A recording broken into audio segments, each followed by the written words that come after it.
Hi friends, welcome back to our channel. இன்னைக்கு வீடியோவில் ஒரு தால் ரெசிபி தான் பார்க்க போகிறோம். நீங்கள் இதை விரத நாளில் வெங்காயம் பூண்டு இதெல்லாம் சேர்க்காம சாப்பிடணும் அப்படின்னு நினச்சிங்க அப்படின்னா இந்த ரெசிபியை நீங்கள் ட்ரை பண்ணலாம். சப்பாத்திக்கு சூப்பரான சைட் டிஷ்ஷாக இருக்கும். வாங்க எப்படி செய்யறதுன்னு பார்த்துலாம். அதுக்கு முன்னாடி நம்ம சேனலை சப்ஸ்கிரைப் பண்ணாதான் சேனல் சப்ஸ்கிரைப் பண்ணிவிட்டு நோட்டிஃபிகேஷன் பெல்லாம் ஆன் பண்ணி வச்சுக்கோங்க. இப்போது ஒரு ப்ரெஷர் குக்கரில் 3/4 கப் அளவுக்கு பாசிப்பருப்பு சேர்த்துக்கிறேன். இதை ஒரு 2-3 முறை நல்லா கழுவி எடுத்துகிட்டு வந்துடலாம். இதே ரெசிபியை நீங்கள் பச்சை பயிரை வச்சு செய்யலாம், சூப்பராக இருக்கும் டேஸ்ட்டு. இப்போ 2-3 முறை நல்லா தண்ணி விட்டு கழுவி எடுத்துகிட்டு வந்துட்டு ஒரு 3 விசில் மட்டும் குக்கரில் வச்சு வேக வச்சு எடுத்து வச்சாச்சு. இப்போது இதுக்கு நம்ம தாளிப்பு மட்டும் தான் செய்ய போகிறோம். ஒரு பாத்திரத்தில் 2 டேபிள் ஸ்பூன் அளவுக்கு எண்ணெய் எடுத்துக்கிறேன். இந்த எண்ணெயெல்லாம் நல்லா சூடாகட்டும்.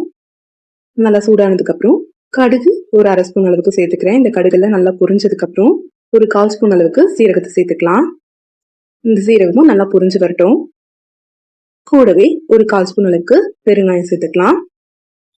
இதுலேயே கொஞ்சமாக கடலைப்பருப்பு எடுத்து வச்சுருக்கேன், அதை நான் அதில் சேர்த்துக்கிறேன்.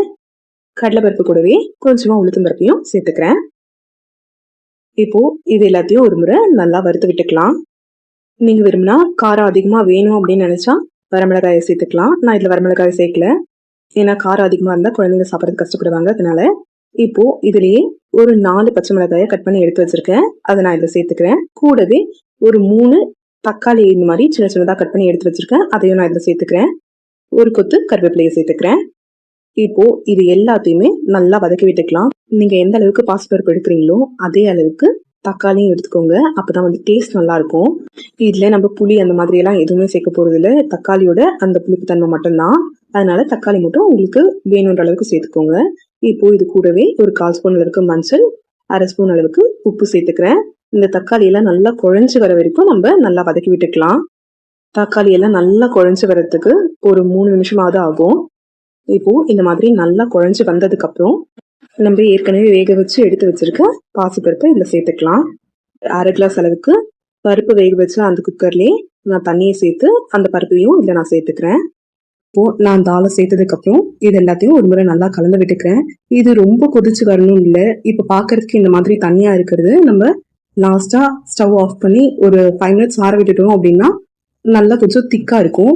இது ஜஸ்ட்டு நம்ம உப்பு தேவையா அப்படின்னு சொல்லிட்டு பார்த்து சரி பார்த்துட்டு ஒரு 2-3 பபிள்ஸ் இந்த மாதிரி லைட்டாக கொதிச்சு வந்தால் கூட போதும், நம்ம ஆஃப் பண்ணிடலாம். இல்லை நமக்கு கொஞ்சம் சாட்டிஸ்ஃபேக்ஷனாக இருக்கணும் அப்படின்னு ஃபீல் பண்ணோம் அப்படின்னா ஒரு கொதி நல்லா வர விட்டு கூட நம்ம எடுத்துக்கலாம். இப்போது இது எல்லாத்தையும் நான் ஒரு முறை நல்லா கலந்து விட்டுக்கிறேன். இப்போது இந்த மாதிரி லைட்டாக கொதிச்சு வந்தாலே போதும். அதே மாதிரி நீங்கள் இன்கேஸ் நீங்கள் நல்லா கொதிக்க வைக்கிறீங்க அப்படின்னா ஒரு மூடி போட்டு கொதிக்க வச்சுக்கோங்க, எல்லாம் மேலெல்லாம் ஃபுல்லாக படும். இப்போது நான் இதில் கொஞ்சமாக கொத்தமல்லி இலையை தூவி இறக்கிடுறேன். அவ்வளோதாங்க, நம்ம தால் இப்போ ரெடி ஆயிடுச்சு. டேஸ்ட்டும் சூப்பராக இருக்கும். நம்ம செய்யறதுக்கும் அதிகமாக டைம் எடுக்காது. மேக்ஸிமம் ஒரு 10-15 நிமிஷம் தான் உங்ககிட்ட டைம் இருக்குது அப்படின்னா சப்பாத்திக்கு சைட் டிஷ்ஷாக இதை செஞ்சு பார்க்கலாம், சூப்பராக இருக்கும். இந்த வீடியோ உங்களுக்கு பிடிச்சிருந்தது அப்படின்னா லைக் பண்ணுங்க, ஷேர் பண்ணுங்க, கமெண்ட் பண்ணுங்க. மறக்காம நம்ம சேனலை சப்ஸ்கிரைப் பண்ணிட்டு நோட்டிஃபிகேஷன் பெல்ல ஆன் பண்ணி வச்சுக்கோங்க. அப்போ தான் நம்ம போடுற வீடியோ உடனுக்குடனே உங்களுக்கு நோட்டிஃபை ஆகும். தேங்க்ஸ் ஃபார் வாட்சிங்.